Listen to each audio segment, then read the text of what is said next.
All right, we're back. It's still Breakfast Connect here on Africa Business Radio. Right now, we are going to link up live and join the Business Day Energy Series. And it's a conference that promises to engage, unlock, and elucidate as well as illuminate. So we are joining that live right now, and we'll see you on the back of it.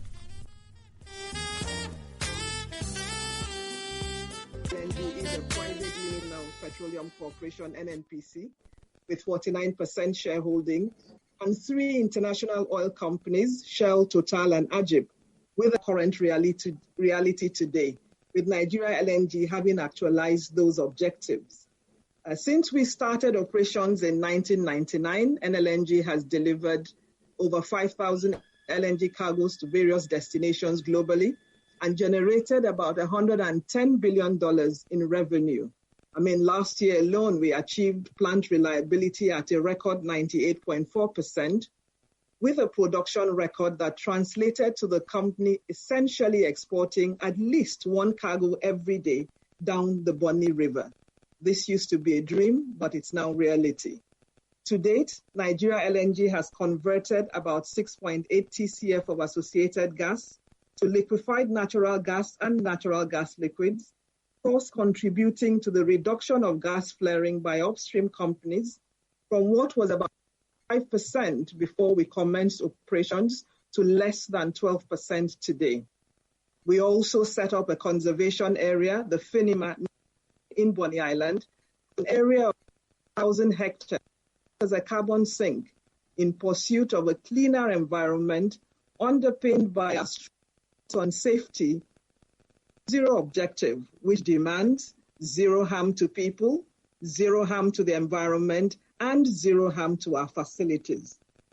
In keeping with our vision of not just being a global LNG company, but also helping to build a better Nigeria, we have embarked on various interventions in continuous demonstration of this commitment to help build a better Nigeria. In 2007, we intervened in LPG in-country, and we continue to do so. We are also co-financing with the federal government the 120 billion Naira Bonny Border Road. It's a project to connect Bonny Island, one of Nigeria's most strategic energy corridors, to the mainland. On Bonny Island in Rivers State, where the plant is located, we are working towards making Bonny Island Nigeria's first malaria-free city. Yes, you heard that, first malaria-free city, through our malaria rollback program and a sterling community health insurance program in partnership with the state government to ensure access to affordable and quality health care for residents of the island. We've also intervened in several things nationally, but I think I'll rest it there for the time we have. To this end, I would like to believe that this forum provides a rare opportunity for unfettered discourse on how to harness and manage Nigeria's energy potentials going forward. With gas being critical to the energy mix of the future, and this year having been rightly declared the year of gas in Nigeria, NLNG is at the forefront of that conversation for the expansion of the sector, and with the award of the Train 7 EPC contract to the Saipem, Chiyoda, and Daewoo SCD JV, we believe that we are firmly in the driving seat to ensure that Nigeria is indeed a gas nation. SCD is now in the driving seat for the execution phase of the Train 7 project to deliver it in a couple of years. I'd like to wish you all wonderful deliberations as you listen to the experts, and please engage to extract as much value as possible for the good of the sector, for Nigeria, and for Nigerians. Thank you very much and enjoy the sessions. Thank you. Thank you very much. That message from the Nigeria LNG was delivered by Mrs. Ayono Fatai Williams, who's General Manager in charge of External Relations and Sustainable Development at the Nigeria LNG. Thank you so much. We will then follow with an address, which will now be presented by Mrs. Audrey Jo Ezigbo, President, Nigeria Gas Association. Madam. Thank you very much, Frank. The Honorable Minister of State for Petroleum Resources, Honorable Timipre Silva, the Group Managing Director, NNPC, Malam Mele Keari, my fellow erudite panelists, esteemed industry stakeholders, captains of industry, the media, the general public, ladies and gentlemen. It is my honor and privilege to welcome you to the Business Day Conference's Energy Series on Nigeria at 60, themed Harnessing Nigeria's Energy Potential for the Future. Indeed, this is a very timely program in the face of the declaration of the Year of Gas and the various strides that we have seen coming out of the office of the Vice President, out of the Ministry, out of the NNPC, in terms of utilizing gas as a veritable tool for economic growth and development. It is an honor for the Nigerian Gas Association to partner with Business Day in delivering this conference to you. By way of introduction, the NGA is an apex non-partisan organization that is vested with the responsibility of championing the interests of all the stakeholders in the gas industry in Nigeria towards accelerated development of the economy using gas as a catalyst for this development.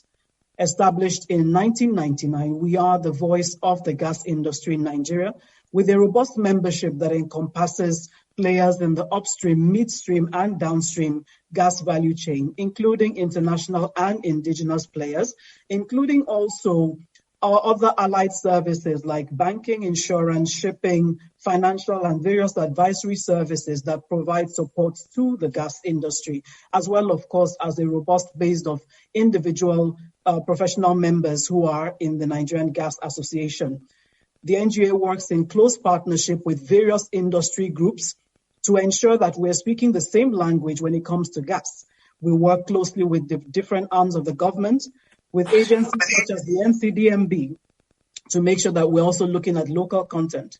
We're very focused on thought leadership, knowledge, and capacity building. And so from this perspective, we organize several programs which are open to the public. Some are sector specific, some are targeted at government in particular. But what it is that we understand clearly our role to enhance the understanding about gas and the peculiarity of commercial conversations around gas in Nigeria.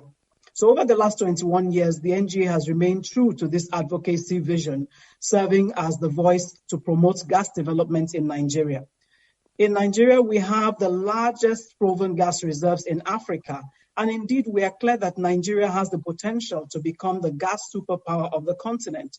And globally, we see countries that are looking inwards to see how they build or enhance resilience in their domestic gas markets and economies. And we believe that Nigeria is well positioned to be able to do the same, leveraging on our over 203.16 TCF proven gas reserves. In a country with a population of over 200 million people, it is projected that by 2030 will be about 300 million. I like to say that we have an almost 1-for-1 population to proven gas reserves ratio.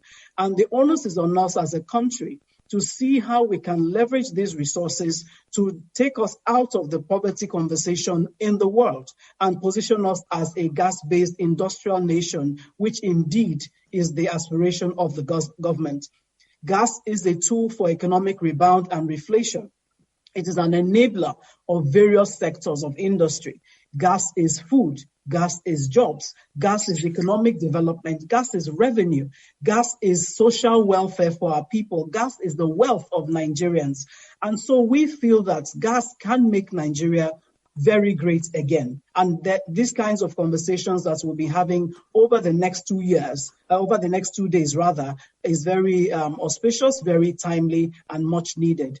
We believe that as all stakeholders come together to work and do our bit on the side of the government, on the side of the industry, on the side of civil society, that we can literally change the narrative of Nigeria. So I welcome you all to enjoy the next 2 days of discussion. We have very erudite members of different panels that will be speaking to what the core issues are in terms of how we can leverage gas as a tool for economic development. And the NGA is very happy to partner with Business Day conferences on this. Thank you very much, and we look forward to 2 very engaging days of discourse. God bless you all. Thank you.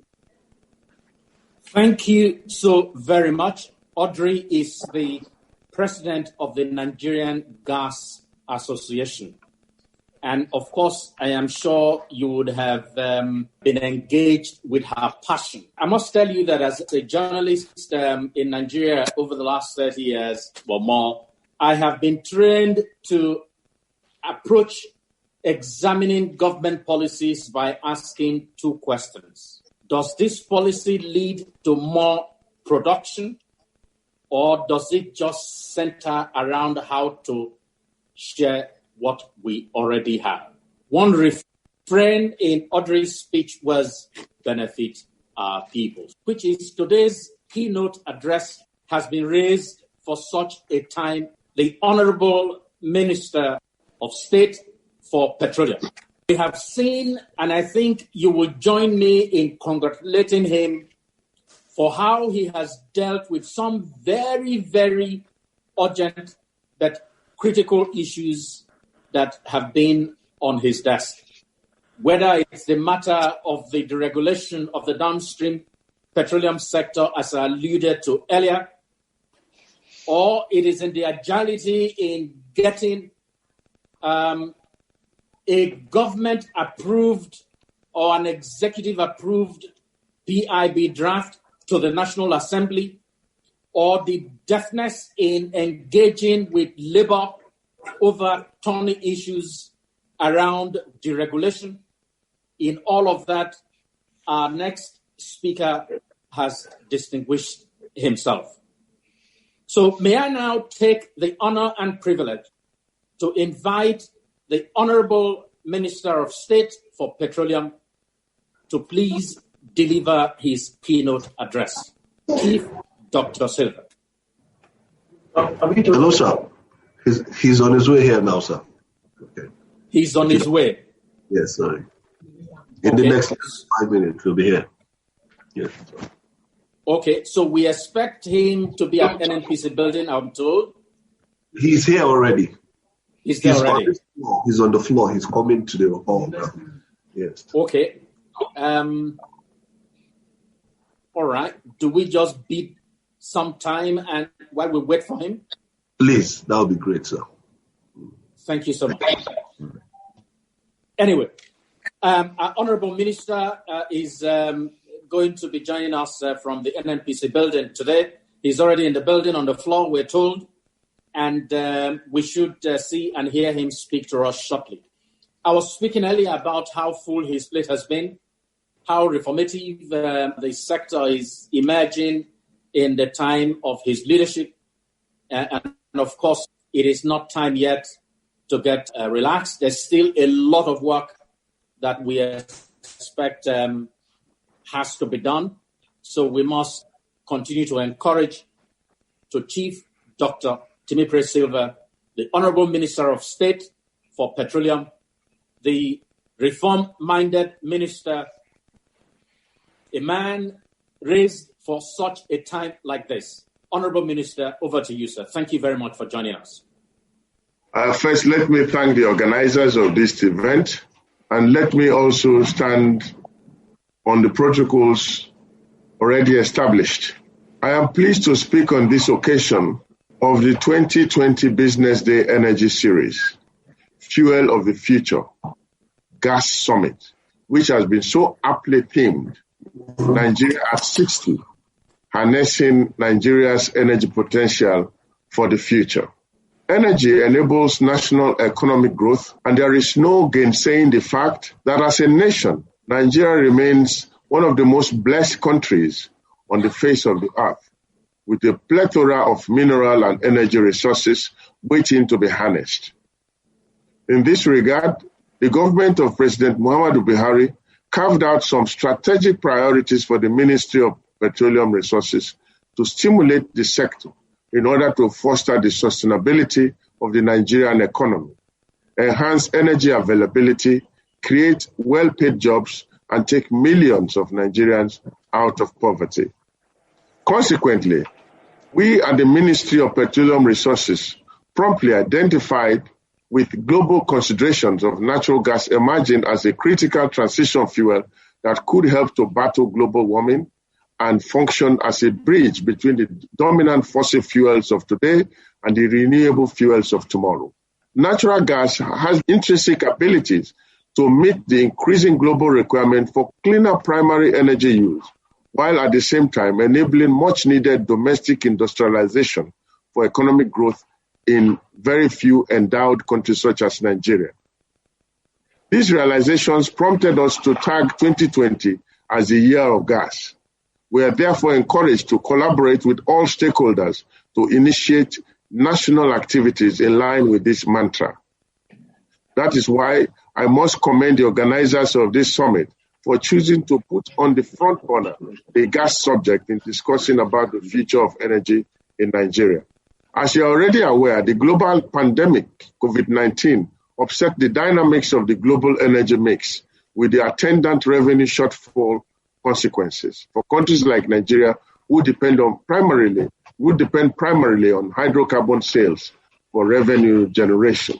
Despite the global challenges, we have embarked on a critical pathway to ensure that the over 200 TCF proven reserves of natural gas in Nigeria is marshaled to engender domestic economic growth and development. In this regard, we kick-started the construction of the backbone 614-kilometer Ajaokuta, Kaduna, Kano, AKK pipeline infrastructure on the 30th of June 2020 to transport gas to northern Nigeria, to boost industrial activities across the length and breadth of the country and usher Nigeria into a true era of import substitution where we sustainably produce in-country what we hitherto have been importing. This will be achieved in the medium term. Our efforts will continue to transmit Nigeria from conventional dependence on white products for prime movers to a cleaner, more available, accessible, acceptable and affordable energy use in the gas. This will not only cushion the effect of current deregulation, but also create enormous job opportunities for Nigerians. The proposed PIB, now before the National Assembly, when passed into law, will also unlock several midstream gas opportunities to further enhance domestic gas utilization. In conclusion, COVID-19 pandemic and progressive decline in crude oil prices in 2020 has made it imperative for Nigeria to aggressively pursue the development of non-oil economy and diversification of revenue sources as the country braces for possible lower for longer crude oil price era. The government is factoring in these current realities in its reform agenda. Therefore, we are developing strategic survival measures to ensure economic sustainability and job security. All these will be anchored on energy availability, accessibility, and security. Let me assure you that we have come to terms with the application of domestic gas as a platform to drive a truly sustainable economic diversification. In this, I crave your indulgence to uphold this determination throughout your discourse in this summit, in order to profile meaningful strategy towards tapping Nigeria's humongous energy potential for long-term economic growth and development. Once again, I congratulate the leadership of Business Day for organizing this timely event and wish you successful deliberations in this virtual summit. Also, in January 2020, we inaugurated the National Gas Expansion Committee, NGEP, to spearhead the adoption and use of natural gas products like LPG, CNG, and LNG to fuel all prime movers across the length and breadth of Nigeria as an alternative to carbon-heavy fossil fuels like PMS and AGO. This has become imperative in the light of the full deregulation of the downstream petroleum sector in Nigeria. And since natural gas offers a cheaper and cleaner fuel, we expect that the massive adoption of its use in Nigeria will cushion the effect of transiting the nation into a no-subsidy petroleum products consumption era. More so, the abundance of natural gas resources in Nigeria has made this initiative a low-hanging fruit ready to be harnessed. This transformation initiative clearly indicates that natural gas is poised to play a significant role as a dominant future primary energy source for use in Nigeria in the medium to the long term. Thank you, distinguished ladies and gentlemen. Honorable Minister, thank you so very much for your very apt address to the gathering. I recall that you have emphasized gas as a fuel that can drive a true and sustainable diversification of the Nigerian economy. You say there are still difficult times ahead in a low oil price environment, and how Nigeria must continue to optimize the use and application of its resources. Once again, Honorable Minister, we thank you for the time that you have taken to join us this morning. Thank you once again, sir. Thank you.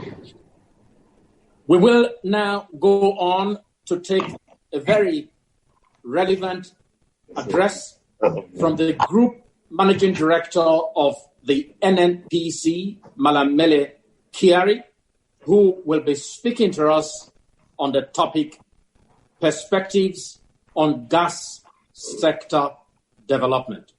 May I now invite the distinguished GMD of the NNPC to address the gathering. You're welcome, sir.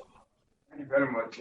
I'd like to just write on the comments by my minister. I wouldn't have said anything more than what he has said, rather than to say that it's a very great pleasure to be on this platform today, and especially at the administration of the business. And of course, the NNPC's perspective on the Nigerian gas sector development. At a critical time like this in our country's nation's history, I would like to commend the organizers of this event for their foresight in setting up this platform for engineering idea-driven discourse that will help in place our country on the path of growth and development with natural gas as a significant lever. Natural gas has been identified as the fuel of choice for the future, as it has full credentials to support the achievement of sustainable development goals of our country and the global at large. Today, as a nation, we face the challenge of energy security, and this has been linked to sustainability of our growth plans.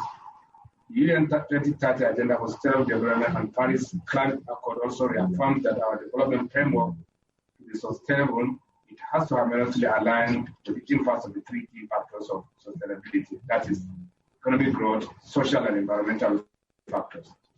Those things pertinent to state that our energy security plans depend on the use of reliable energy sources and their responsible exploitation to enhance socio-economic development while protecting the environment as well as the ecosystem. Our key source of energy that is affordable, clean, environmentally friendly, flexible to transport, and present in abundance in our country is natural gas.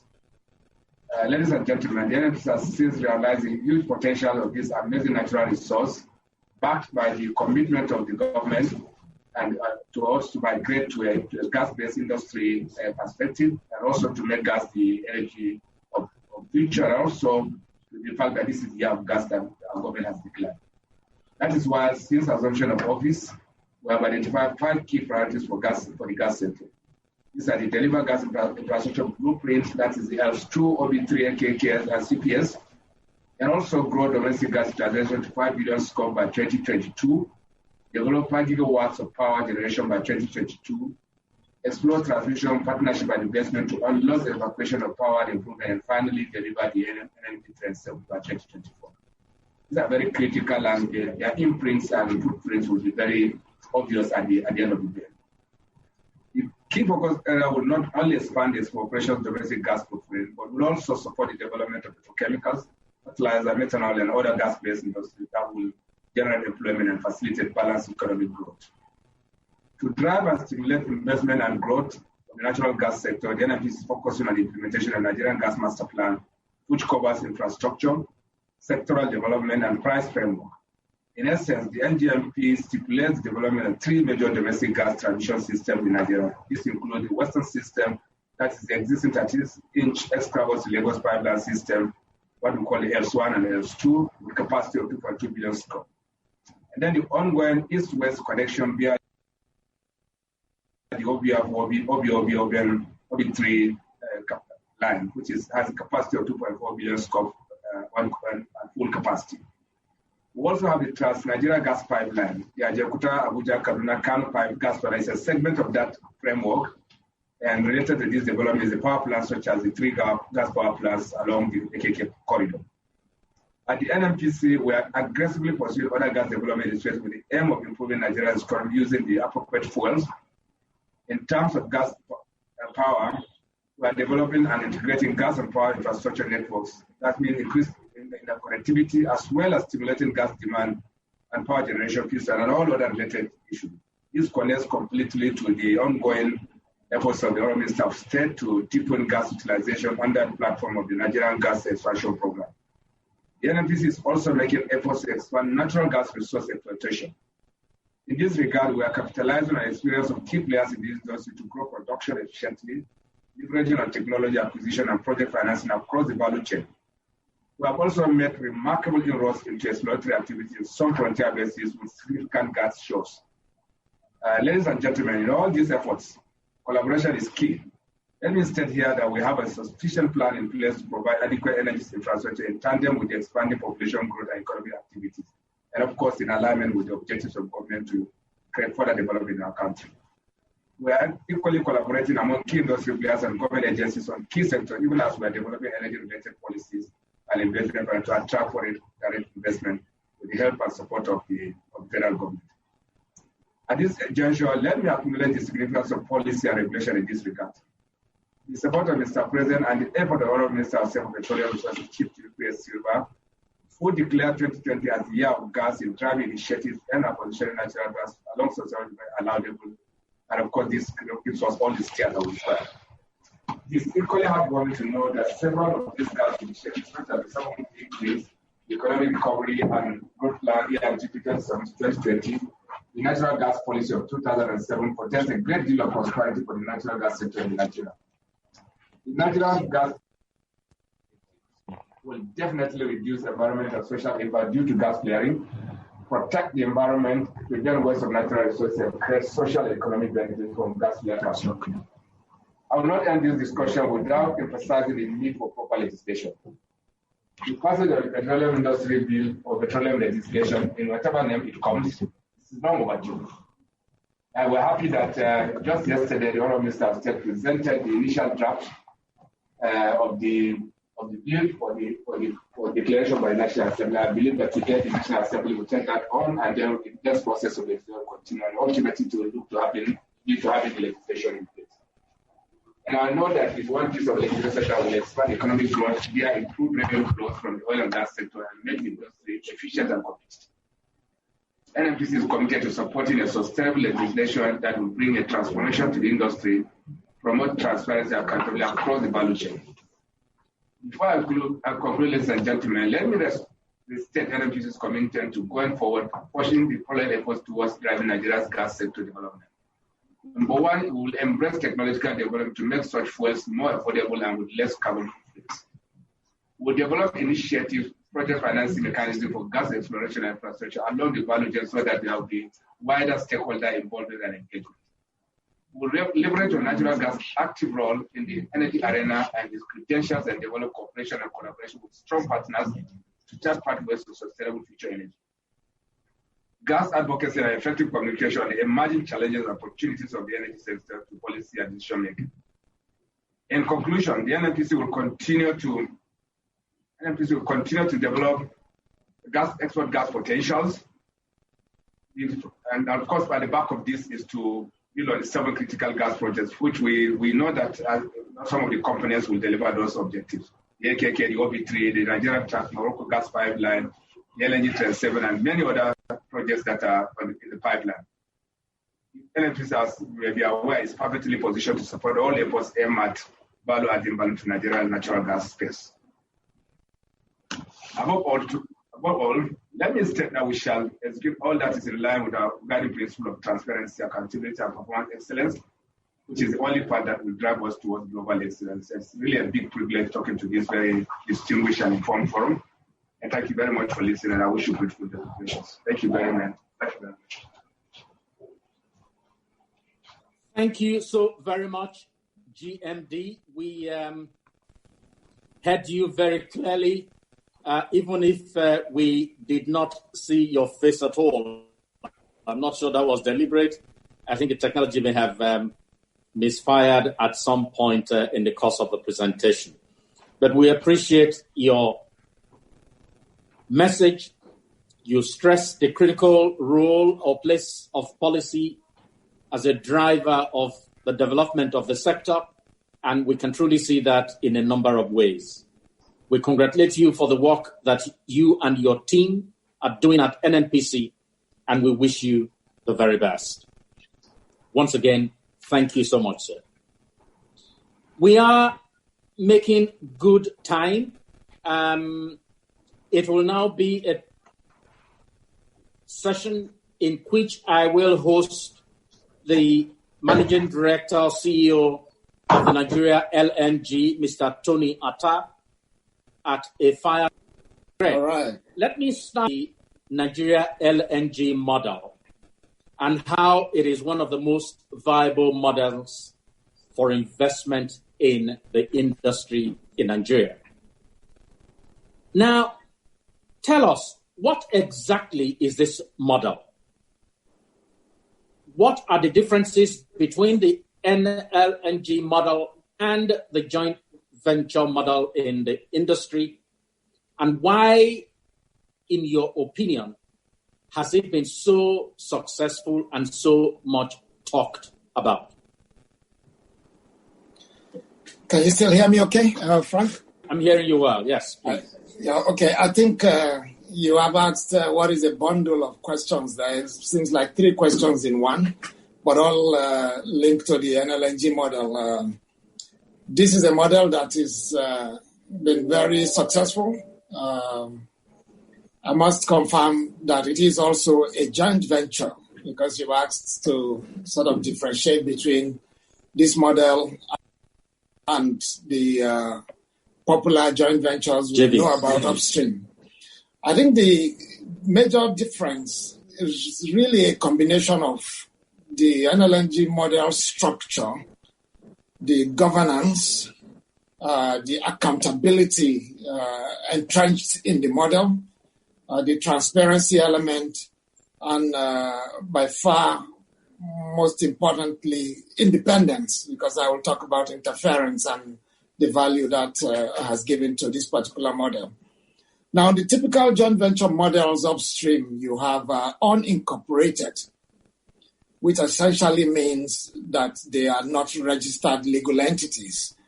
Whereas the NLNG model, the joint venture is incorporated, and I will explain what this means.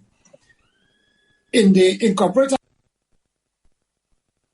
model like that of NLNG, the joint venture itself is the business and it is the company.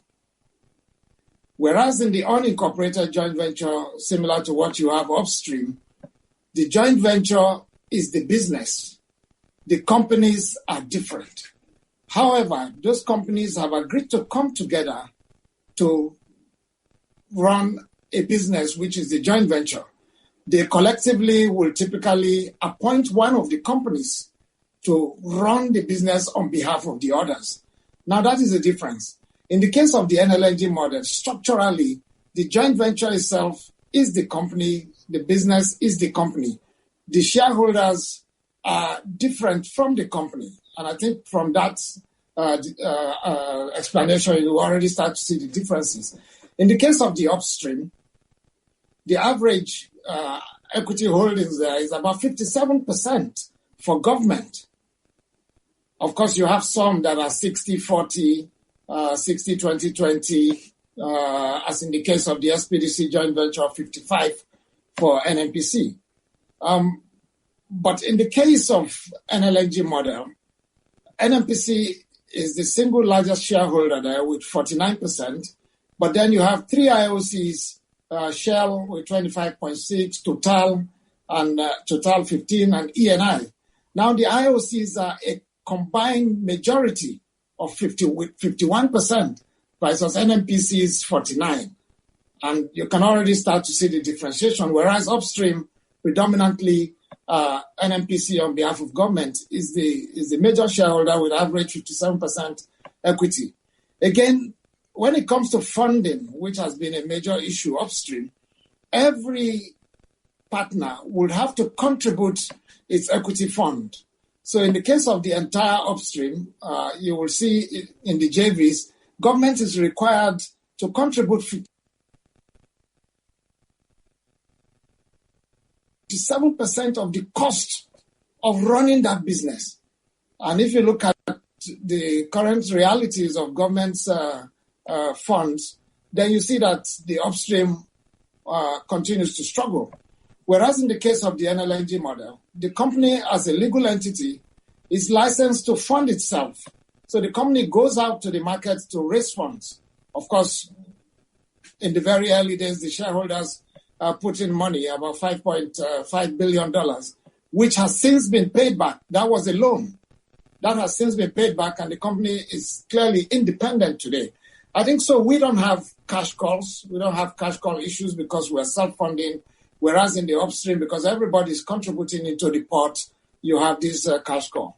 I think around governance, the company is managed by management, senior executive, managing director, deputy managing director, reporting to a board.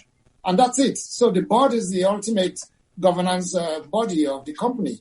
So I, myself and my deputy report into the board, and we are left to manage the business. So there's little interference, in terms of the day-to-day operation of the business. But I think one key difference is around the accountability and transparency element. Now, we have our own standalone balance sheet, standalone P&L accounts, and to the extent that on an annual basis, we actually publish every cent that we earn. Every dividend we have paid, we publish in what we refer to as our facts and figure book over the last 20 years. So that is available. I think that element of transparency really drives accountability to the extent that this company is so successful that if we were a publicly quoted company, we will be about number 460 in the Fortune 500 benchmarks that we have done. I think this particular model is very great. It offers you a lot of independence. It offers you a lot of transparency. It drives accountability, but most importantly, it limits interference. And I believe that is one of the key reasons why this model has been shown to be very successful. And no wonder people talk about it on a daily basis, as you referenced. Well, Tony, thank you so very much. You have been very, very direct, very clear. At some point, it seemed to me like I was sitting in a classroom listening to a lecture.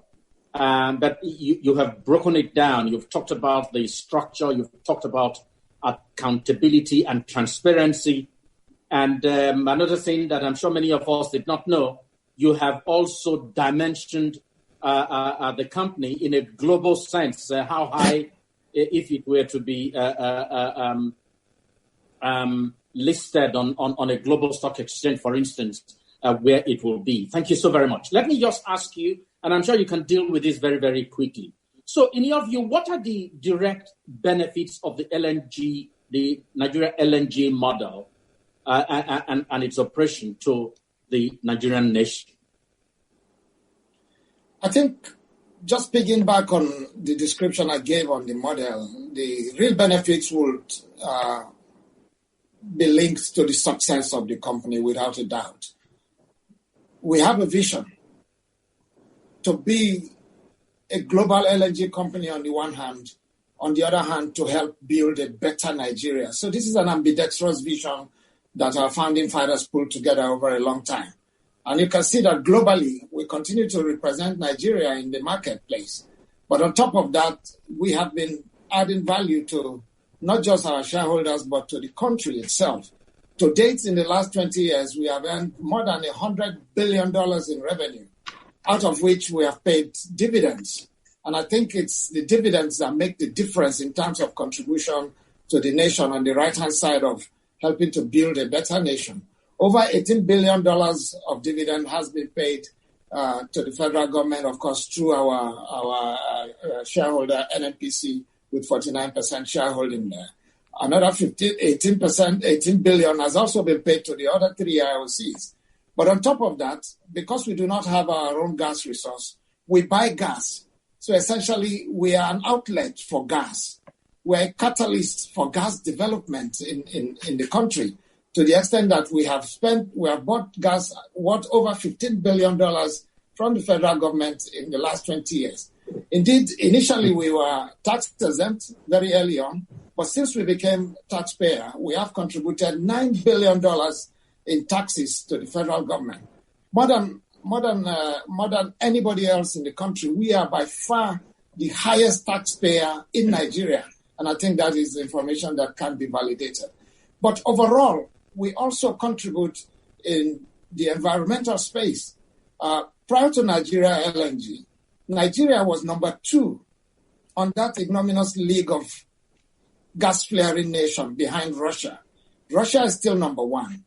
But today, because of Nigeria LNG offering that sink to receive whatever gas that should have been otherwise flared, offering the monetization opportunity, we have reduced Nigeria's gas flaring by more than 65% since 1999 to less than 12%, as you heard my colleague reference.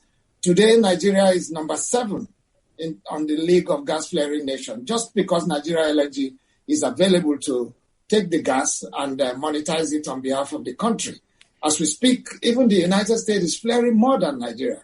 But most importantly, you can see that environmentally, we are making a big difference in terms of reducing flaring, saving the environment, but most importantly, monetizing it to earn money. We continue to make a big difference to our stakeholders, starting with our communities. And my colleague has touched on the road we are partnering with the federal government to build, connecting Bonny to Port Harcourt, over $120 billion billion naira road, and we are contributing 50% of that. But most importantly, we continue to support our communities based on 4 pillars of sustainable development around education first, health, of course, infrastructure, and youth development, which we believe will go a long way in answering the Niger Delta question, which I personally believe is tied to poverty and unemployment. And if you are able to deal with any, the other is taken care in itself. So unemployment is something we are tackling. And on the back of our Train 7 project, you will see a lot happening there. Over 12,000 jobs will be created. More than $10 billion of foreign direct investment coming into country. I mean, I can go on and on in terms of the value this company has brought to the nation, but let me hold it there, recognizing that you will have a few more questions, Frank. Well, thank you so very much. I mean, it's good that you answered this question, because over time we hear about how the Nigeria LNG carries gas and takes it abroad. But I mean, the point that you've made about how much you have paid, almost $15 billion for the gas that you take. So you just don't go there, dig the ground, and then move the gas away. And then, of course, we all celebrated the start of the construction of the 120 billion naira road linking Bonny to Port Harcourt. We believe it is a very critical piece of infrastructure that you're building in terms of the ripple effect that it will have across the nation. And then, of course, the significant payment in dividend, $18 billion to the federal government and $15 billion to the other 3 shareholders. And you are also denting the environmental crisis that we have, moving Nigeria from the number 2 gas flaring nation to number 7 gas flaring nation. So thank you very much. So we are now ready for, I believe, the next question, which is simply to ask you what you consider to be the key gas development and monetization challenges that Nigeria faces today. I think it's a question that I wish you had asked the minister, but to be fair, he's dealt with it in his speech. I want to first of all appreciate our minister for being very bold on this subject, and the GMD for sort of following that leadership to say we will deliver on gas. Essentially, we are not short of policies around gas. We are not short of guidelines. There are all sorts of opportunities around gas. So it comes down to execution. But a lot of it will start from the commerciality of gas. I mean, you heard that we have 200 TCF of gas, and that is perhaps the largest gas reserves in Africa. But we also know of what is 600 TCF scope for recovery. So we know the 600 is there. We just need to prove it according to the SEC rules to be able to book that reserve. And that takes us to number 4 behind Turkmenistan. Today we are number 9. So it's really around that deliberateness of government to say it's time for gas. We at Nigeria LNG have said this so many times to the extent that we have a cliche that Nigeria has ridden on the back of oil for more than 50 years. And now it's time to fly on the wings of gas if we are to leapfrog to that next level that we so aspire for. But overall, you will be looking at infrastructure. You cannot achieve much without infrastructure. So I'm so glad to hear that the GMD referenced some of the infrastructure-based projects that the government is embarking on. The famous AKK pipeline connecting the north to south, the OB3 connecting the east of the delta to the western delta. The Alps, you had Alps 1 to 2 taking gas from Niger Delta all the way to the entire southwest. So you need a major network, a very robust infrastructure base to be able to harness the value of these reserves that we talk about. You need social stability in terms of security of these assets. Today we have a vandalization of assets impacting on security of supply. Security of the assets is what will actually guarantee security of supply. But I think in the end, the real question is around how can we attract investment into this space? We say it is a year of gas. But to be frank with you, in 1 year, you cannot achieve much to develop gas and become that gas nation that we really seek to be. We really must be bold to declare the decade of gas. And I think we declare the decade of gas and then establish a 10-year window within which the commerciality and the commercial framework that will enable Nigeria to harness the value of its gas resource and galvanize domestic gas to lead to that industrialization that we need has to happen. I like the way the president of the NGA put it. I mean, she was very succinct. She says, gas is food, fertilizer, gas is energy, power from gas is jobs. I just talked about Trace 7 that's going to give more than 12,000 direct jobs. And if you talk to the executive secretary of NCDMB, more than 40,000 indirect jobs from Train 7. Gas is jobs. Amazing. Gas is industrialization, she said. Gas indeed is sustainability. But most importantly, we recognize countries that have been able to do a lot with gas. Look at Qatar. Yes, they have some liquids which largely is condensate. It's a byproduct of gas. But here we are with abundance of gas, and we just need that regulatory and commercial framework to attract investment, to stabilize the sector and galvanize the development of gas to take us to that next level where we can actually experience gas as food, gas as jobs, gas as industrialization, gas as fertilizer, gas as petrochemicals, to make a difference to this country, especially in the face of the changing energy mix globally. Thank you very much. Gas as food, gas as fuel, gas as catalyst for economic development, and of course, gas as cash. You didn't say that. Anyway, let me ask you, as you know, Nigeria is turning 60 in another 2 days. So what, in your view, should Nigeria be doing to harness the opportunities that abound in the sector and take advantage of them to become an even greater nation?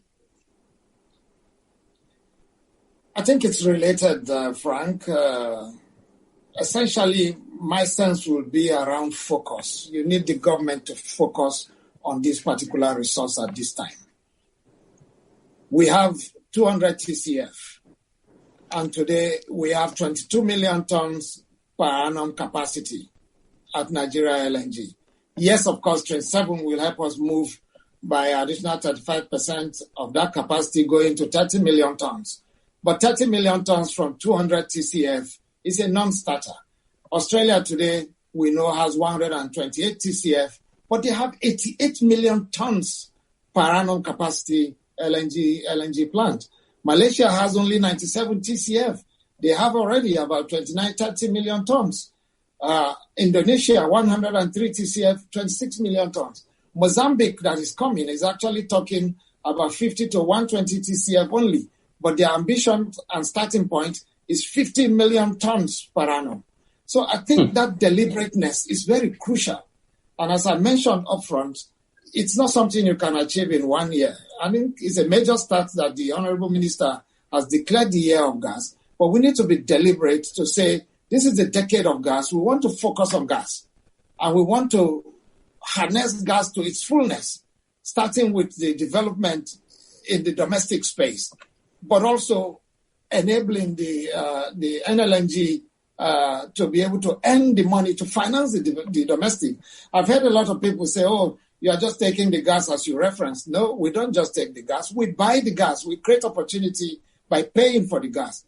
But most importantly, we earn money. And on the back of that, we're able to support the country. But the country now needs to use that money to be deliberate in terms of how it develops the domestic gas. Without domestic gas success, that dream of industrialization will remain a dream.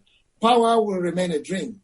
But on top of all of this, I think the singular requirement, in my view, is for government to be more deliberate and focus on gas. Let us fly on the wings of gas. We see countries that have done it. We have the resource, and I believe Nigeria can do it, starting from this age of 60. It's never too late. It's time for gas. Thank you. It's time for gas. As you know, Tony, the world is pivoting into an era of cleaner fuel. We talk about gas today as fuel of the future. So what is the implication of that for Nigeria? And what should Nigeria be doing using its gas resources in making this transition, both in terms of the way it lives and the way it makes its money? I think very excellent question, Frank. If I just step back, energy has been in transition forever. I mean, we talked about manpower. We talked about coal. We talked about steam. We talked about all forms of energies from the past. But we became very comfortable with the fossil fuel since its discovery and never imagined that we will move away from fossil-based fuel, which is why the energy transition of today is looking very sharp. But I must give a bit of dimension to that. The world population is going to increase by 2 billion. But the world will move from 7 billion to 9 billion, essentially. Think about adding one more China, one more India to the already known population of the world today. So there will be demand. Where will the energy of the future come from? You know, this added population and the current one, where will the energy come from? I think it's a question around the transition. But then the world is also at risk. The world is threatened by climate change. Yeah. And that climate change is a big deal to the extent that science has pointed more to the fossil fuel as one of the risks associated with climate change. So essentially, even though the world needs energy, the world now wants it cleaner. And that is a challenge. Mm-hmm. But that challenge is big for coal, is big for oil. And it really underpins my statement that I'm not saying move away from oil. The oil will still be relevant in the mix. but the focus will gradually move away. Whereas gas is also a fossil fuel, gas is cleaner. But most importantly, gas is available in abundance. So for me, it will seem a no-brainer where we should be heading in terms of the energy transition. The world needs cleaner. We have cleaner. So the conversation around, is it a year of gas or is it a decade of gas, shouldn't even be a question. We need to start to position today. And Frank, there is still coal in Enugu. There is coal in Enugu. If you are to be having this conversation in the 40s, 50s, perhaps I will be dispassionate about coal in Enugu. But see how the world has moved away. There is a risk that the world will move away from fossil fuel, and we are beginning to see the impact of technology. Today, I was in Portugal trying to sell LNG, and this was a company that also is very big in power in the Latin South America. So as a patriotic Nigeria, I said to them, how about you come into Nigeria and set up, even if it's a 2 gigawatts plant, and let's see if there's a new business opportunity between Nigeria LNG, or in fact Nigeria as a whole, because most likely it will be on land upstream, to generate additional power. We are struggling. But 200 million people scrambling for less than 5,000 megawatts. And he shocked me, Frank, and he said 2 things I will say to you. First of all, there is a moratorium on us not to invest in anything fossil fuel-fired power. Incredible. I was shocked. He then called my attention to the World Bank and perhaps the IMF, who have put a stake in the ground not to finance anything linked to oil. Countries are making such statements. So we cannot sit back and bury our heads in sand believing that we have this oil. The relevance of oil is waning. Yes, gas is also going to struggle, but gas is cleaner and gas is the bridging fuel. So gas is that transition fuel that portends the opportunity for us to play. And we are lucky to have this resource. So in terms of the energy transition, renewables will grow much faster. But gas will continue to be relevant. And in the mix, the forecast is that it will be about 25%. But there's one new source of energy that is coming that scares me even more than what we see with solar today. It's called hydrogen.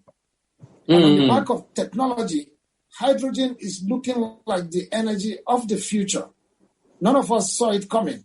A country like Japan, which has no resource and is so reliant on my LNG, is today spending a lot of money to develop hydrogen and become independent. Look at what happened in the United States. Once the shale revolution came up, they became independent. Look at the impact on Nigeria. Look at the impact on the market. I recall we used to sell massive volumes of oil to the United States, more than 1 million barrels per day to the United States. Today, I don't think you sell almost up to 200,000 barrels a day to them because they don't need it anymore. So the world is becoming independent. The world is moving away from conventional fuels, but gas will continue to be relevant, and we have gas. So I think, as I said, it's time for gas. It's time for that focus on gas to just prepare this country for that future where energy has to be clean. Very, very insightful. And I think it is quite important that we're having this conversation today. We probably should have been having this conversation 10 years ago, but as I say, it's better late than never. We are, without any question, better prepared today for the kind of energy transition that we now face as a country and indeed as a world. So there would be absolutely no excuse if we are not right there at the get-go, taking advantage of these transitions that are happening. Let me ask you my final question this morning, Tony. Nigeria LNG is a major exporter of liquefied natural gas and of course, liquefied natural gas liquid across the world. What is the company doing to deepen LNG and LNG utilization in the country in all its ramifications? We are a major enabler, Frank. As I said, Today, Nigeria produces, if you go by the counts from the GMD, about 8 billion cubic feet of gas per day, 8 BCF of gas. At Nigeria LNG, we require 3.5 BCF of that. So almost half of the gas producing country today, we provide home for. I think for me, that is a major opportunity because you enable the upstream to continue to develop for more gas. But I think on the back of our vision, which I said we have an ambidextrous vision of staying global, staying competitive in the global space, staying as one of the leading LNG companies in the world. But on the right-hand side is helping to build a better nation.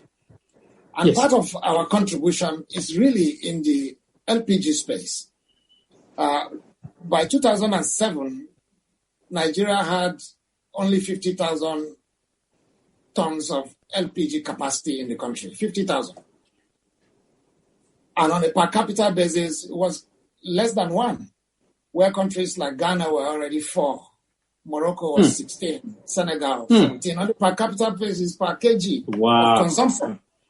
But Nigeria LNG got involved on the invitation of the then President Olusegun Obasanjo to say, we need some of these in country. And since then, we have enabled that sector to grow. We were about 80% market share, but because of the enablement, we sort of created very clear environment for gas development in the LPG space. And today, we contribute what is about 350,000 tons into country. And the capacity of LPG in the country today at the end of this year will be 1 million tons. Wow. 1 million tons. But that's not all. We carried out a study working with the office of the Vice President to say, what does it mean, as you've asked the question, to deepen the penetration of LPG in Nigeria? And that study returned that the true capacity of LPG consumption in Nigeria is 3 million tons per annum. Wow. So you can see how much space there is there in terms of opportunity. Just last week, I went back to board to say, you gave me a ceiling of 350,000 tons. This year, I will deliver 380,000 tons. Can you increase my capacity to 450 to 500? The board has just approved that we should bring 450,000 tons into country. Again, further enabling that. But I think by far on the back of contributing cleaner energy is the social health side of things. We have on record that about 4 million people die on an annual basis from indoor smoke inhalation, mostly trying to put food on the table. In Nigeria, that horrible number is 100,000 women and mostly children just trying to put food on the table. And we say we must change that narrative as Nigerians. Yes. Nobody deserves to die just because they want to put food on the table. And that is partly why we are so inspired to continue to bring more of LPG into Nigeria, to preserve forests and reduce the need for kerosene, reduce the deforestation, help with the eliminating desertification.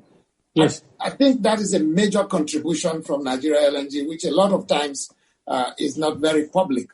But also recognizing the huge gap in the power infrastructure and the pipelines we talked about. We are currently working a project to bring some domestic LNG into country. As you would expect, a lot of it will be around the coastal fronts because that's where our ships can get to. But most importantly, being able to bring some domestic LNG into country as a bridge until the pipeline infrastructures referenced by the GMD are in place. And then we can go back to exporting whatever that volume is. But by far the biggest support for us is in the social health preservation of lives and making sure that cleaner energy sources are available to our people in Nigeria. And that is how we continue to help build a better Nigeria at Nigeria LNG. What a very hopeful and positive note to end our conversation, Tony. Let me thank you so very much for bringing exceeding light to bear on a number of very complicated and complex issues, and perhaps more importantly, for providing hope in terms of expanding LPG availability and utilization in Nigeria, but also the very promising intervention in LNG transportation in country. Please, we thank you so very much and wish you the very best. We would like at some point to see that LNG being transported, as you said, across the coastal markets in Nigeria pretty soon. Again, thank you so very much. Thank you, Frank. And it's time for gas, as you say. My guest has been Mr. Tony Atta, the Managing Director, Chief Executive Officer of Nigeria LNG, and we've had a very interesting conversation over the last 30 minutes or so. I am aware we will now have a video presentation around Nigeria at 60 promotional video while we make the transition to the next session of our conference today. Ladies and gentlemen, please do not go away. Stay tuned and please watch the video presentation. Thank you very much. Nigeria, the most populous country in Africa and the 7th most populous country in the world, with an estimated 206 million inhabitants as of late 2019, significantly ahead of Ethiopia, the next largest, with about 114 million. Nigeria has a large abundance of metals and minerals, the 24th largest economy in the global ranking. In addition, it is the leading economy in Africa, worth more than $500 billion and $1 trillion in terms of nominal GDP and purchasing power parity, respectively. Nigeria is the principal exporter of oil products and with the biggest natural gas reserves, and relies heavily on oil as its main source of foreign exchange earnings and government revenues. Nigeria is deemed to have more potential in gas than oil, with over 202 trillion cubic feet in proven gas reserves. With the current global move towards clean energy, there is no gainsaying that the future of the country, particularly its aspiration for industrialization, socio-economic development and sustainable power generation, may largely depend on harnessing this gas potential. Since 1960, the country has reaped an estimated $600 billion in oil revenue, while the natural gas sector is oriented towards the export market, which is determined by economic fundamentals as against a regulated domestic regime, with LNG being the major revenue earner for the country in the gas industry. Despite its strong fundamentals, inconsistency, shifting between open and protectionist trade policy have dampened growth prospects in the domestic market to deliver sustainable growth with per capita gains. Nonetheless, there have been notable achievements in various sectors of the economy, from reforms in the Nigerian downstream oil sector, which has resulted in more stability in domestic energy supply, the removal of subsidies, Power Sector Recovery Program, PSRP, greater transparency and predictability of monetary policy, increased domestic revenue mobilization, and evolving success story in Nigerian gas, such as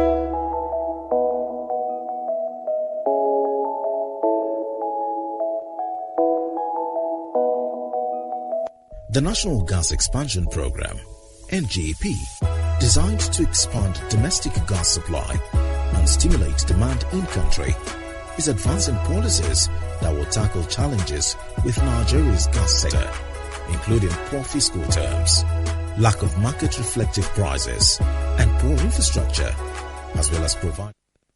I hope you enjoyed that video presentation. I think my task is almost completed. And what is left, again, for me would be to thank our anchor sponsor, Nigeria Liquefied Natural Gas Project, All On, Azura Power, Templars, Alex Legal, and of course our partners, Adversary Legal Consultants, Detailed Commercial Solicitors, and Nigeria Gas Association. I will, at this point, be handing over responsibility for the flow of the rest of the program to Mervyn Azeta, manager at Schlumberger and member of the World Energy Forum, who will be introducing the next session. Thank you so very much, and do continue to have a great time today. Thank you so very much, Frank. Good morning, good afternoon, good evening, everyone. Thank you so much for joining us today. As you've heard, this is the Business Day Energy Series 2020 with a focus on the fuel of the future. I'm really excited to be here and to be moderating the rest of the program. Just to let our audience be aware, you can interact with this program by, like tweeting whatever you're learning, engaging very, very well with the hashtags that has been provided. You can also send in your questions using the chat function or the Q&A function, or you can also drop your questions as comments in YouTube. To lead the next item of the agenda, we would like to invite Madam Jumoke Fajemirokun, who is a partner at Advisory Legal Consultants, a specialized law firm providing service to the oil and gas, electricity, and mining sector in Nigeria. Jumoke has extensive transactional and project development experience in the energy, infrastructure, and mining space. She previously worked with the World Bank in Washington, D.C., where she provided support to the World Bank's Group Sanctions Board in reviewing integrity compliance issues that arose in the procurement and execution of infrastructure projects financed by the World Bank. Please welcome Jumoke. Jumoke, please go ahead. Thank you. Good morning, everyone. I hope I am loud and clear. Okay. Good morning, everyone. It's a pleasure to be here. Permit me first to stand on existing protocols and also first to thank the organizers of this event for the opportunity for Advisory Legal Consultants to be knowledge partners to this event, and also the opportunity to speak at this event and to be part of this discourse. It is indeed an honor. Permit me to share some slides as I go ahead with my presentation. So I'm going to be discussing gas sector diagnosis as an intro to the panel discussions.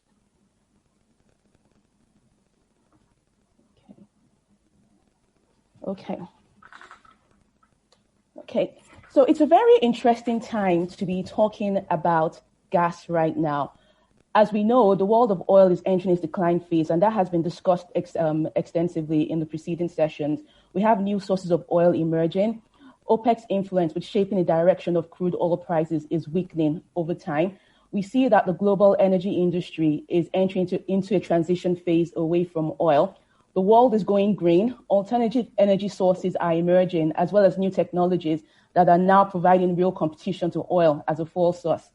And we also see the international lending community shifting away from funding oil projects. And this was also discussed during the fireside chat with Mr. Tony Atta. Also, we also see that IOCs are decelerating from oil and are employing new strategies to navigate the transition to a lower carbon world. But the good news in all of this is that the long-run prognosis for gas is good because of its role as a transition fuel. And this was also discussed in the preceding session. Nigeria has the ninth largest gas reserves in the world with over 203 trillion cubic feet. And that's good news for Nigeria because we have the fuel for the future. And with the strong linkages to the electric power sector, the industrial sector, transportation, and agricultural sectors, gas is extremely vital to Nigeria's economic development. The challenge now is how we handle this abundance and use it to shape our future. So let's look at the state of the gas sector, and I'll just discuss briefly the production and utilization profile over the last 20 years. As I said earlier, the 203 trillion cubic feet of proven reserves, and in 2008, production level was at 2.91 TCF. We haven't seen that much increase over the last 18 to 20 years in the production levels. Between 2001 to 2018, there's just been 1 TCF production increase. But the good news is that during this period, we've seen increased utilization levels, going from 49% in 2001 to 89% in 2018. We've also seen flare rates coming down from 51% in 2001 to 11% in 2018. But what we see in terms of utilization is that a significant portion is being used for crude oil production, with not enough, very little going into the domestic sector, just about 14%, and a paltry 1.5% going to the power sector, which is meant to be the largest demand segment for gas. So basically what we're seeing here is that we have significant gas resources, but it's currently being underutilized compared to the economic potential. In terms of gas infrastructure, here's an infrastructure map, a gas infrastructure map for Nigeria. We see that there's a lot more planned infrastructure than what is actual. There's not enough infrastructure between supply sources and the markets, and several towns and cities remain either underserved or unserved with gas. And basically, like it's been said earlier, a strong infrastructure base is extremely necessary for us to be able to harness our gas resources. Most of what we see, as I said, is planned infrastructure. But the good news is that the infrastructure that are coming on stream, that are almost nearing completion. The GMD alluded to this. The GMD NNPC alluded to this in saying that NNPC's focus is going ahead with implementing the gas master plan. So we see that the OB3, which will connect the eastern and the western networks and open up more sources and bring about more competition in supply of gas, is nearing completion. There's the ELPS 2, which will loop the existing ELPS and will increase supply to Lagos by an additional 1.1 BCF per day. And also we have the AKK pipeline that has been awarded recently that will transport gas to the north and serve the power demand in those areas. Other issues concerning the gas sector, we see that in the last 20 years, major gas infrastructure projects have been few and far between. Many projects are unable to attain FID in spite of the abundance and potential for demand. We haven't seen any new entry into the sector by any global player. By contrast, we've seen some significant exits. IOCs are divesting from onshore assets to focus more on the deep water. Cost of gas projects is high. Gas regulation generally is not working as it should be. And despite the DGSO regime, the regime for domestic gas supply obligations, many potential gas purchasers have been unable to secure gas volumes from the GACN. There are several challenges that account for this, and I'll just highlight a few. First off is the legal and regulatory framework. What we have currently was designed for the oil sector and does not sufficiently address gas-specific issues, leaving a number of issues not very clear, and clarity is very important to drive investment. There are also issues around governance as well. Competency and capacity gaps exist with respect to gas regulation within the existing regulatory institutions, coupled with overlapping and efficient regulatory processes that deter investment. Price regulation is also a big issue. The prevailing view is that the current regulated prices for gas is a disincentive to the necessary infrastructure needed, the necessary investment needed in gas infrastructure. We see recently that the FGN recategorized the textile industry as a strategic sector to benefit from the lower gas price. And this has further exacerbated the issue and reduced investor confidence in the sector. The fiscal regime is also another issue. It doesn't sufficiently incentivize investment in gas infrastructure, especially for companies that do not have oil income from which to offset the gas development costs from. Market risk is also big. I mean, how deep really is the market? There is the potential, we're over 200 million people, but how deep is the market currently? And how effective is the demand? The huge demand sector for the gas, the huge demand segment for the gas sector is power, but it presents significant market risk for the sector because there are the significant distortions that make the sector unbankable, from issues with low tariffs to issues with sanctity of contract, lack of a payment guarantee, payments indiscipline, and inefficient collection systems all contribute to make the power sector unbankable and also create a significant market risk for the gas sector. The good news is that the federal government has shown that it clearly understands these issues. And in 2017, the National Gas Policy was approved by the Federal Executive Council. This policy acknowledges that in spite of Nigeria's abundant gas resources, Nigeria is experiencing a full-blown energy crisis and gas infrastructure is deficient and the nation is falling short on its domestic gas supply obligations. The government's vision is clearly articulated in the policy, which is to leverage Nigeria's large gas portfolio to ensure that gas development is undertaken in accordance with Nigeria's national socio-economic development priorities, with the goal of moving Nigeria from a crude oil export-based economy to an attractive oil and gas-based industrial economy. The policy sets goals and strategies, as well as an implementation plan for the introduction of an appropriate legal and regulatory and commercial framework for the gas sector in order to attract the needed investments. It also sets strategies for building gas markets to ensure that demand is effective and sustained. On the back of the national gas policy, we've seen the implementation of several other interventions that are targeted at deepening the domestic gas market.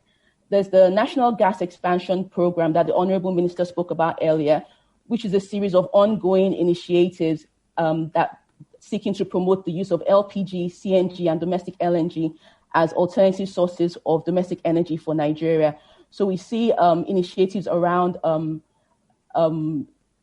the Autogas scheme, which is the use of CNG and LNG for transportation, initiatives around LNG penetration. Government is supporting the manufacturing of cylinders in country to increase in the use of these energy sources. We also see the $250 billion CBN intervention facility to stimulate investments in the gas value chain. And these are basically targeted at initiatives within the National Gas Expansion Program. There's the National Gas Flare Commercialization Program, which is a market-driven solution to end routine flaring and monetize flare gas. And it aims to attract competent third parties that will bring end-to-end solution using flared gas as a feedstock for a variety of uses. There was a corresponding increase in flare gas payments to deter producers from routine flaring and incentivize the development of gas utilization projects. Recently, we saw the launch of the Gas Transportation Network Code, which is a set of rules and principles that will guide open access to gas transportation systems and thereby create a level playing field for shippers of gas.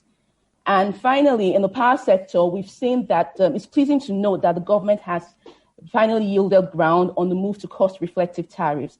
So if this move is sustained, and emphasis is on sustained because we see that it has been suspended for another 2 weeks, then we expect that over the next few years, we'll see a more bankable power sector. And as power and gas are mutually dependent, a bankable power sector is extremely critical to the bankability of the power sector. So going forward, the next critical step is the Petroleum Industry Bill.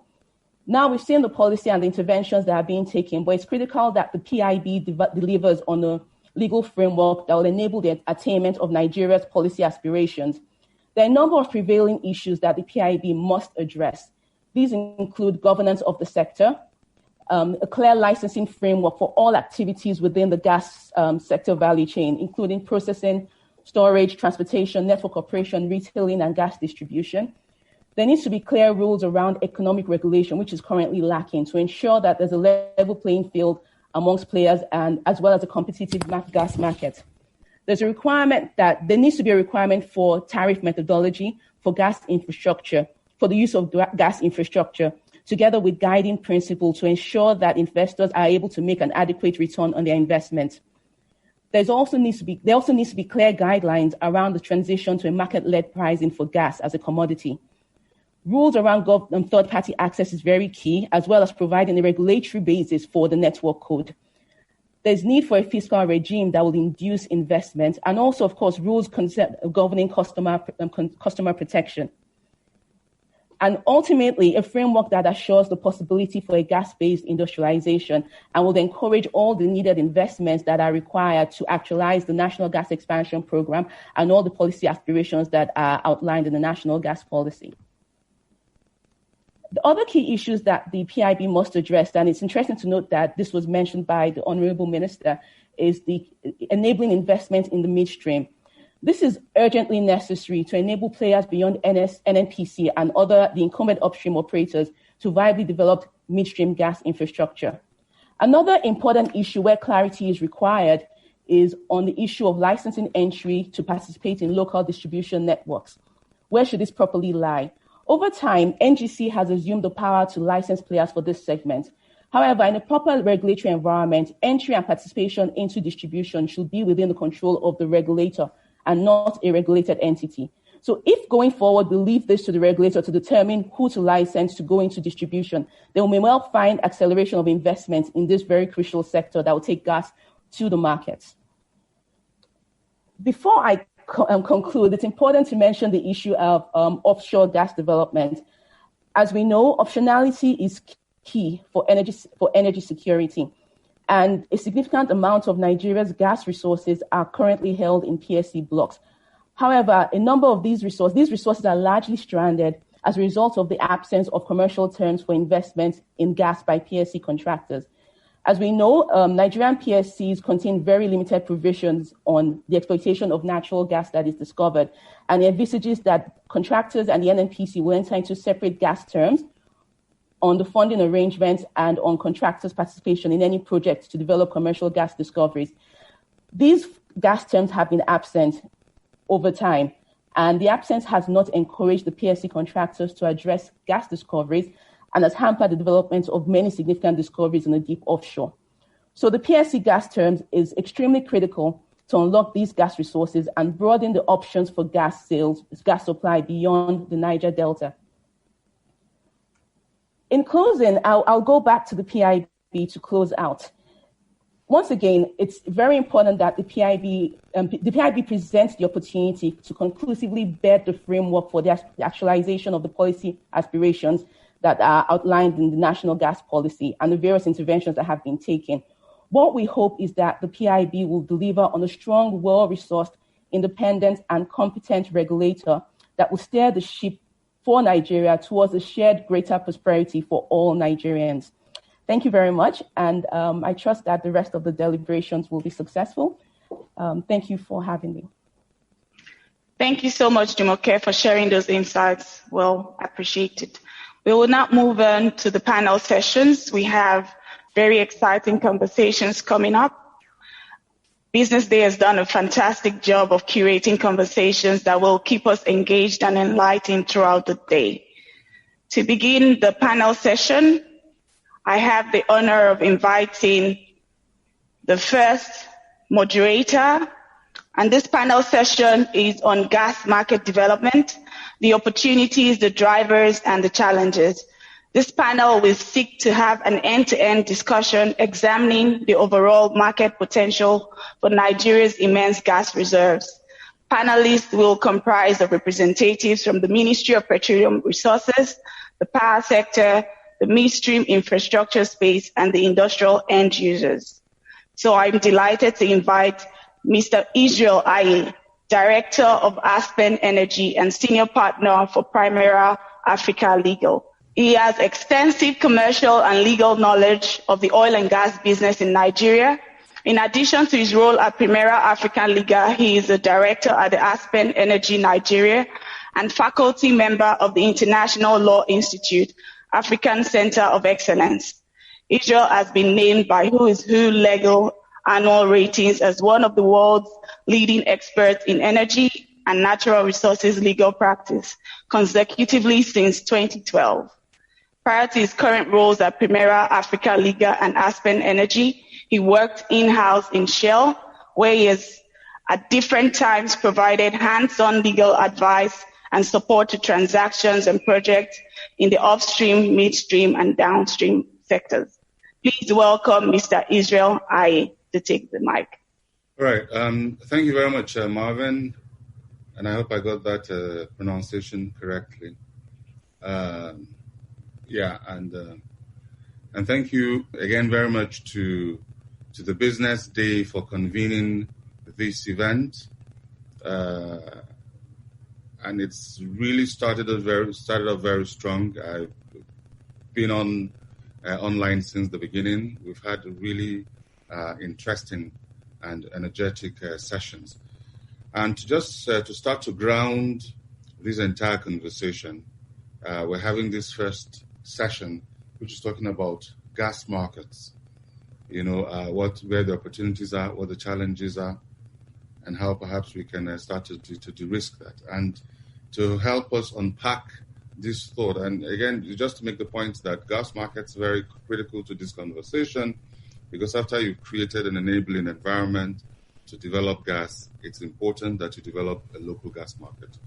Tony Atta, the NLNG MD, made that point rather eloquently. And he said, look, no matter how much success you get in the export market, if you don't have a domestic and a viable domestic gas market, then you haven't even started. And recent events basically also told us that if you don't have a destination for your product, then whenever there is no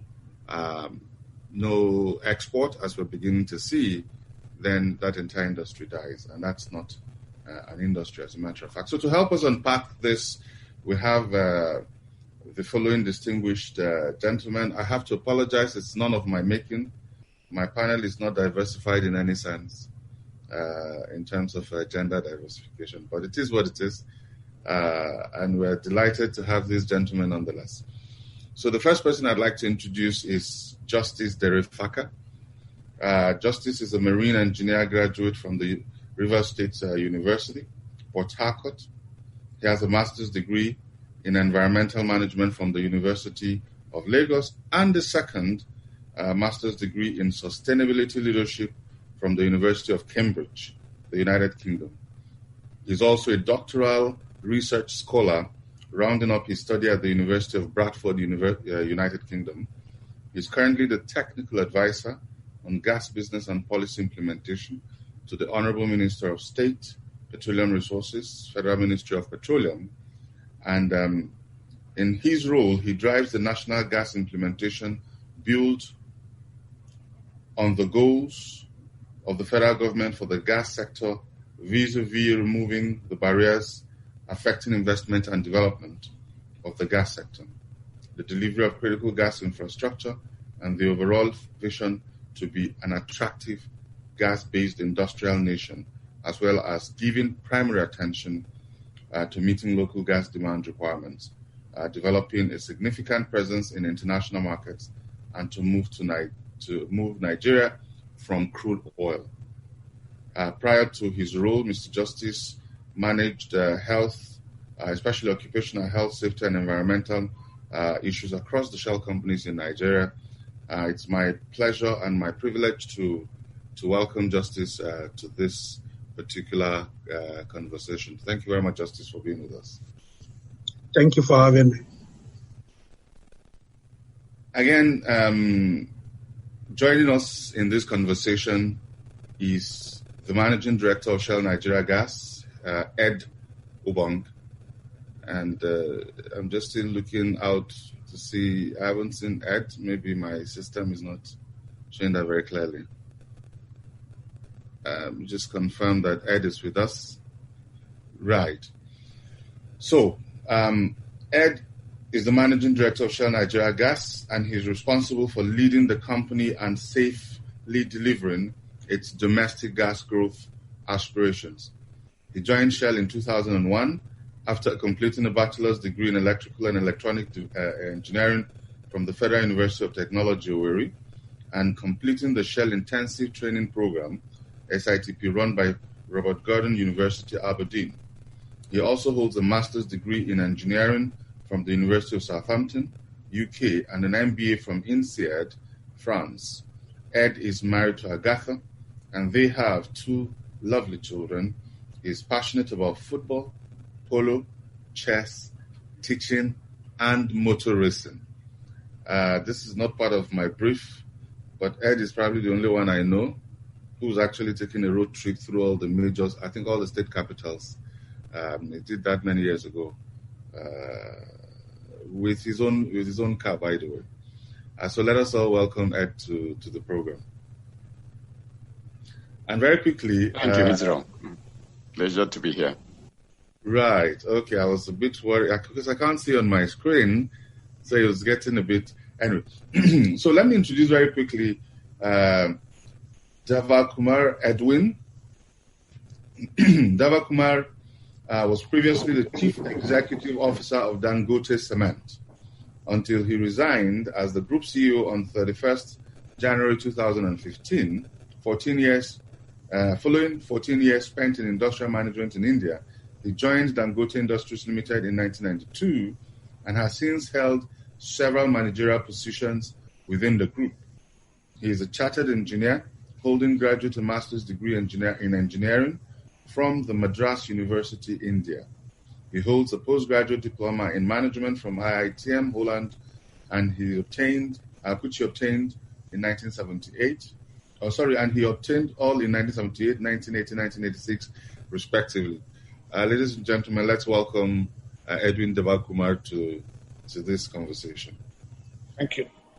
And then the penultimate profile we're going to be reading is that of Adedayo Adesina. Adedayo Adesina is the manager for the implementation of the Nigerian LPG Expansion Plan, Office of the Vice President.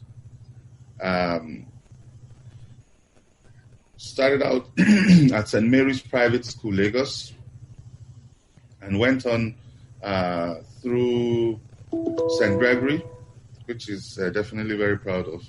He's a graduate of Business and Finance from the University of Wolverhampton, formerly Wolverhampton Polytechnic. He has attended various postgraduate LPG courses at the College of Petroleum, Oxford. These include LPG economics, supply, international trading, shipping, contracts, and price risk management. He is an LPG expert, and he's very passionate, and he's also a very passionate environmentalist. He has over 25 years in various industries, which includes oil and gas, power, and telecoms. He was the president of the Nigerian LPG Association until August 2017, when he was appointed as the Program Manager, National LPG Expansion Implementation Plan in the Office of the Vice President. He is an industry council member of the World LPG Association, the WLPGA.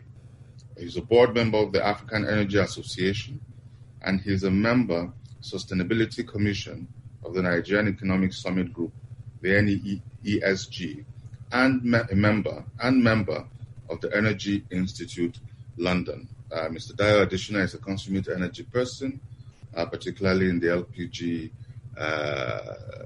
expansion and consumption space. Join me in welcoming Mr. Adedayo Adesina. Thank you very much, Mr. Adesina. Thank you. Good morning. Yeah, and then the last but certainly not the least, will be joined on this conversation by Omotunde Hassan. Omotunde is Chief Operating Officer of Solad. He's a petroleum engineer with about 15 years experience. He has led primarily in the areas of gas, energy, and utility sectors, and he has played several roles in operations, business development, project development, transactions and negotiations, management for corporations, both internationally and within Nigeria. And with this done, we will jump right into it. Welcome, Mr. Omotunde Hassan. Thank you very much. All right, so gas markets, this is where the rubber meets the road. I mean, somebody said that whereas the oil market is really and truly an international market. I mean, it's a spot market. You can buy cargoes. I mean, the trade cargoes on and off, God knows how many times on the high sea before it hits wherever it hits. But gas markets, on the other hand, is local. It's local, and that's why there really isn't an international benchmark price. So really, we're talking about the gas market in Nigeria. How deep is it? How well developed is it? Where are the opportunities? Where are the constraints? Is it a good place for investors to come in? And so those are the things we're going to be looking at. To kick us off, what we'll do is every panelist will take about 3 to 5 minutes to just share conceptually and perhaps contextually your thoughts about where the gas market in Nigeria is, well, especially from the perspective of your side of the industry, and then we would be asking you some questions based on your presentation and some of the questions we have received prior to this time. And so we would begin with Justice Derefaka. And so, Justice, you'd like to just give us like an opening talk. Where do you really think we are in terms of markets in Nigeria? What do we need to do? All right. Thank you, Israel. I hope you can hear me clearly.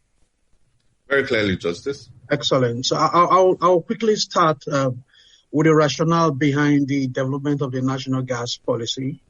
And fundamentally, there was a review of the federal government policy positions regarding the past 10 years post 2017 of the gas master plan.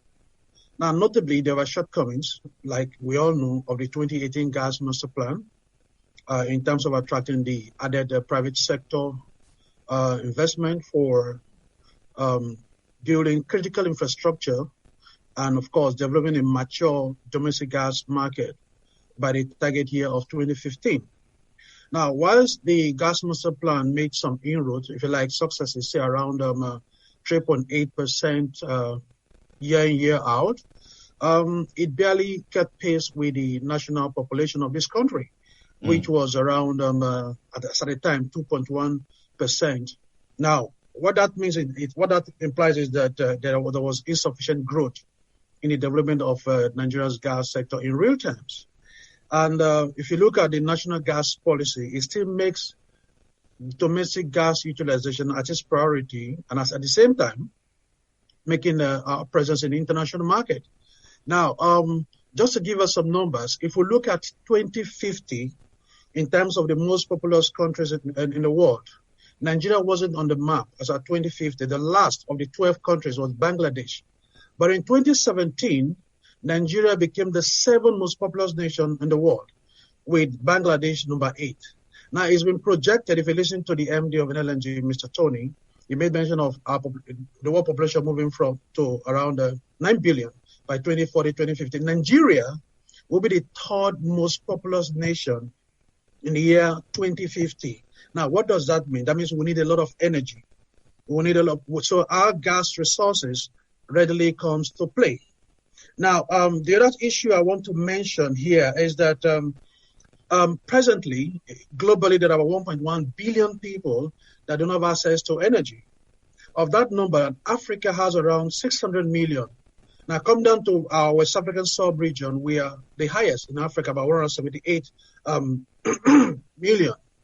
So the national gas policy in its entirety look to unlock our abundant natural gas resources to ensure that we do a catch-up and, of course, possibly go ahead of other nations and, of course, export gas to our African countries. Now, I'd like to give an example of a typical nation that has, over the years, shown that they can actually utilize the abundant gas for their beneficial use. That's talking about Trinidad and Tobago. That country is around 1.4 million people, and they have the proven gas reserve is just 11 trillion cubic feet of gas. Globally, they have a presence. They're the number 1 exporter of ammonia. And then they're the 2nd largest exporter of methanol, contributing significantly to that country's GDP. Nigeria as a nation with about 203 trillion cubic feet of gas can actually do much more than that and, of course, be an exporter of derivatives from our gas resources. In country, we only have 1 petrochemical plant. Trinidad and Tobago, with that amount of gas reserve, has a global presence in terms of petrochemical establishments. And of course, I wouldn't want, because of time, I don't want to say all that the petrochemical industry will do for us as a nation to create jobs, and of course, multiple subsector industries will come into play. So for me, today's discussion for us is that industry players need to put our economic diversification on the front burner today. The team says that harnessing our resources for the future. By 2050, we're going to be the third most populous nation. How do we begin to harness our resources to cater for that population that we'll be having as a nation? And the most important thing for us.